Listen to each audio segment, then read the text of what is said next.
What if I told you that the Vatican possesses a machine capable of seeing through time itself? A device so powerful it could show you the actual crucifixion of Jesus Christ, the real face of history's most pivotal moment. And what if the Knights Templar, those enigmatic warrior monks of the Middle Ages, were the ones who discovered it first? You've heard fragments of this story before. Whispers in conspiracy forums, rumors about Vatican secrets. But beneath the speculation lies something far stranger and more unsettling. A machine called the Chronovisor. A device that doesn't just read history, but watches it unfold in real time. And at the center of this mystery stands an Italian priest, whose claims would shake the foundations of everything we thought we knew about the past.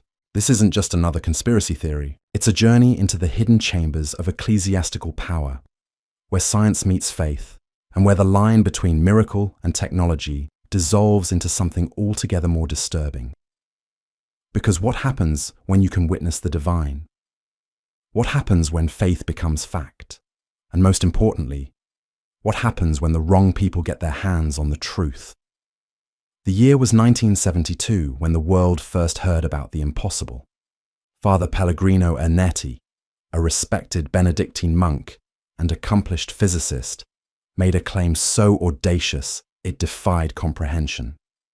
He announced that he and a team of scientists had successfully constructed a machine capable of viewing events from the past.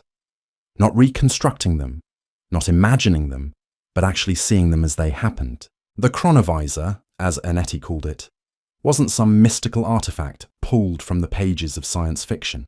According to the priest, it was built using legitimate scientific principles, a complex array of antennas and receivers designed to capture what he termed residual electromagnetic radiation. Every event in history, Ernetti claimed, left behind traces, invisible fingerprints of sound and light that lingered in the fabric of space itself. The machine could tune into these frequencies like a cosmic radio, allowing its operators to witness any moment from the past with perfect clarity. But here's where the story takes a turn toward the extraordinary. Ernetti didn't just claim to have built this machine, he claimed to have used it. And what he saw, according to his testimony, was nothing short of revolutionary. He witnessed the crucifixion of Jesus Christ, not as described in the Gospels, not as imagined by artists or theologians, but as it actually happened. He saw the face of Christ in his final moments, heard his words, watched as history's most significant event unfolded before his eyes. The implications were staggering. If true, the Chronovisor represented the ultimate validation of Christian faith. Here was proof, undeniable and absolute, that the central claims of Christianity were historically accurate. Yet Ernetti's revelation raised as many questions as it answered. If such technology existed, why wasn't it being used more extensively? Why wasn't the Vatican shouting this discovery from every cathedral tower? And perhaps most unsettling of all, who else might have access to this incredible power? This is where the Knights Templar enter our story, though not in the way you might expect. The Templars, officially known as the poor fellow soldiers of Christ and of the Temple of Solomon, were dissolved in the early 14th century under charges of heresy and blasphemy. Their last Grand Master, Jacques de Molay, was burned at the stake in 1314, and with him died one of the most powerful and secretive organizations in medieval history. Or so the official records claim. But what if the Templars never truly disappeared?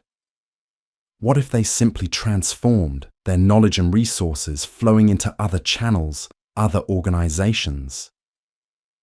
Recent research has uncovered tantalizing connections between Templar survivors and various scientific endeavors throughout the centuries. These weren't just warriors or bankers. They were scholars, alchemists, early pioneers of what we would now recognize as experimental science. Consider the timing of Ernetti's revelation. The 1970s marked a period of unprecedented Vatican transparency, yet here was a discovery that should have revolutionized human understanding being discussed only in whispers and carefully worded interviews. Ernetti himself seemed reluctant to provide technical details about his machine, claiming that the knowledge was too dangerous to share freely. Too dangerous for whom? And why? The answer may lie in documents recently uncovered in various European archives. Papers that suggest the Chronovisor project had roots stretching back much further than anyone initially suspected. References to similar devices appear in encrypted Templar communications from as early as the 13th century. These documents, written in a complex cipher that took modern cryptographers years to decode, describe something they called the mirror of time, a tool for witnessing events across the ages. Could the Templars have possessed some primitive understanding of the principles that would later guide Ernetti's work? Their access to Islamic scholarship during the Crusades exposed them to advanced astronomical and mathematical concepts unknown in medieval Europe. They had the resources, the motivation, and certainly the secrecy to pursue such forbidden knowledge. More intriguingly, they had the perfect cover. Who would suspect warrior monks of conducting advanced scientific research? But here's where the story becomes truly disturbing. If the Templars did possess early Chronovisor technology, what did they see? What knowledge did they gain from peering into the past? And how did that knowledge influence their actions? Their rapid accumulation of wealth and power suddenly takes on a different character when viewed through this lens.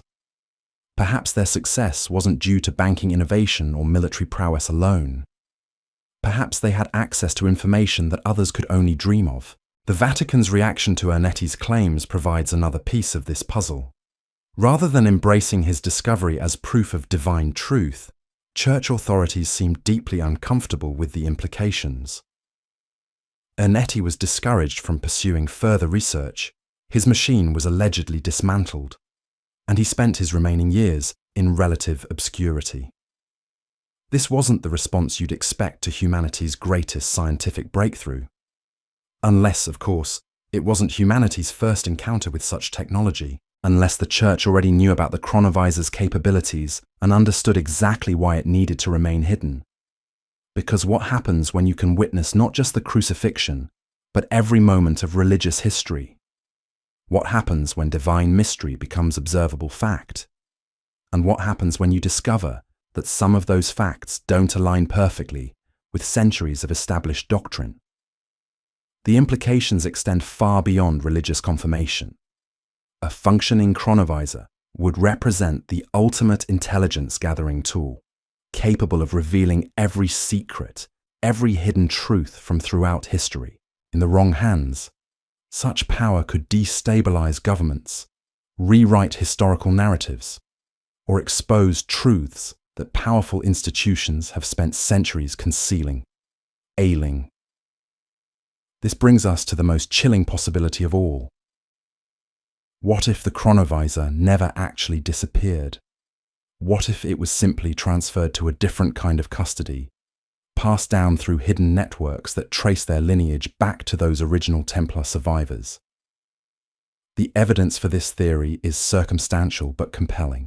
Throughout the centuries following the Templars' official dissolution, various secret societies emerged across Europe, each claiming descent from the original order. The Freemasons, the Rosicrucians, the Illuminati. Different names, different rituals, but remarkably similar organizational structures and an obsession with hidden knowledge. Consider the timing of major historical events and ask yourself this question. How did certain individuals consistently find themselves in the right place at the right time? How did Napoleon know exactly when to strike at Austerlitz? How did the Rothschild family anticipate market movements with such uncanny precision? How did intelligence agencies develop their networks so rapidly in the 20th century? Perhaps they had an advantage that history books don't mention. Perhaps they could see. Father Ernetti himself dropped hints throughout his later interviews that suggested his work was part of something much larger. He spoke of colleagues he could never name, of research facilities he could never describe, of discoveries that would remain classified indefinitely. When pressed for details about the machine's construction, he would become evasive, claiming that certain technical specifications were beyond the understanding of contemporary science. But was this really about scientific complexity, or was it about protecting knowledge that belonged to a much older tradition? The description Ernetti gave of witnessing Christ's crucifixion contained details that no amount of biblical scholarship could have provided. He described the exact positioning of the crosses, the specific words spoken in Aramaic, the reactions of individual faces in the crowd. These weren't the broad strokes of religious narrative, but the precise observations of an eyewitness. Either Ernetti possessed an imagination of unprecedented detail, or he really had seen something extraordinary. But his account of the crucifixion wasn't the only historical event he claimed to have witnessed through the Chronovisor. In private conversations with trusted colleagues, Ernetti allegedly described viewing scenes from ancient Rome, medieval battles, and even more recent events from the world wars. Each observation contained the same level of specific detail, the same insider's perspective that suggested genuine observation rather than educated guesswork. The implications become even more disturbing when you consider what else such technology might reveal. Every secret meeting between world leaders, every classified military operation, every hidden negotiation that shaped the course of human history would be laid bare before the Chronovisor's unblinking gaze. No wonder the Vatican was reluctant to publicize this discovery. No wonder Ernetti was encouraged to remain silent. There's another layer to this mystery that most investigators overlook. The Chronovisor, according to Ernetti's descriptions, didn't just show visual images. It captured sound as well, allowing operators to hear conversations from across the centuries. This audio component raises fascinating questions about the nature of time itself and how information persists in the universe. But it also suggests that the machine's capabilities extended far beyond simple observation. What if you could not only witness historical events, but also understand the motivations behind them? What if you could hear the private conversations that preceded major decisions? The secret negotiations that shaped entire civilizations? The knowledge gained from such access would be invaluable to anyone seeking power or influence. It would also be incredibly dangerous to anyone whose secrets were being observed. This brings us to a troubling contemporary question. In our age of digital surveillance and global intelligence networks, has the Chronovisor's technology evolved beyond simple historical observation? Modern physics suggests that time isn't the linear progression we experience, but rather a dimension that can theoretically be navigated like space. If Ernetti's team really did crack the code of temporal observation in the 1970s, what advances might have been achieved in the decades since? The silence surrounding the Chronovisor project speaks volumes. In an era when scientific breakthroughs are typically announced with great fanfare, when Nobel Prizes are awarded for far lesser discoveries, the world's most revolutionary invention was quietly shelved and forgotten. This wasn't scientific skepticism at work. This was institutional suppression on a massive scale. Recent developments in quantum physics have actually lent credibility to some of Ernetti's claims. The concept of quantum entanglement suggests that information can indeed persist across space and time in ways we're only beginning to understand. The idea of residual electromagnetic radiation carrying traces of historical events no longer sounds quite so fantastical when viewed through the lens of modern scientific theory. But perhaps the most unsettling aspect of the Chronovisor mystery isn't what it revealed about the past. Perhaps it's what it suggested about the future. Because if time really is navigable, if the past can be observed with perfect clarity, then the logical next step would be attempting to view events that haven't happened yet. And if such technology exists, if someone really can see into tomorrow, then everything we think we know about free will, destiny, and the nature of reality itself comes into question. The Templars understood something that we're only beginning to grasp. Knowledge is the ultimate weapon, and the ability to see across time represents the ultimate knowledge, whether they possessed primitive Chronovisor technology or simply understood principles that wouldn't be rediscovered for centuries. Their legacy suggests that some secrets are too dangerous for ordinary mortals to possess. So here we stand, at the edge of a mystery that refuses to resolve itself into comfortable certainty. The Chronovisor may be real, a machine capable of peering through the veil of time itself. Or it may be an elaborate fiction, a story spun from the imagination of a brilliant priest who understood that the most powerful truths are often the ones we can never fully prove. But either way, the implications remain the same. Because what matters isn't whether Father Ernetti really saw the crucifixion of Christ, or whether the Knights Templar possessed ancient temporal technology.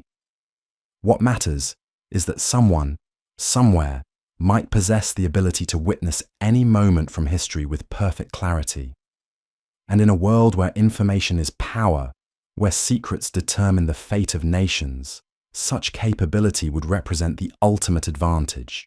The silence surrounding the Chronovisor project tells us everything we need to know about its significance. Revolutionary discoveries don't simply disappear without trace. They don't get quietly shelved by institutions that should be celebrating them. They get hidden, protected, transferred to organizations with the resources and motivation to use them responsibly. Or perhaps not so responsibly. So the next time you encounter a historical mystery that doesn't quite add up, a moment when someone seemed to possess impossible knowledge or perfect timing, ask yourself this question: were they simply lucky, or were they watching from somewhere outside of time itself? Because in a universe where the past can be observed and the future might be predictable, the line between coincidence and conspiracy becomes razor thin. The truth is out there, waiting in the shadows between science and faith, between history and legend, and perhaps that's exactly where it belongs.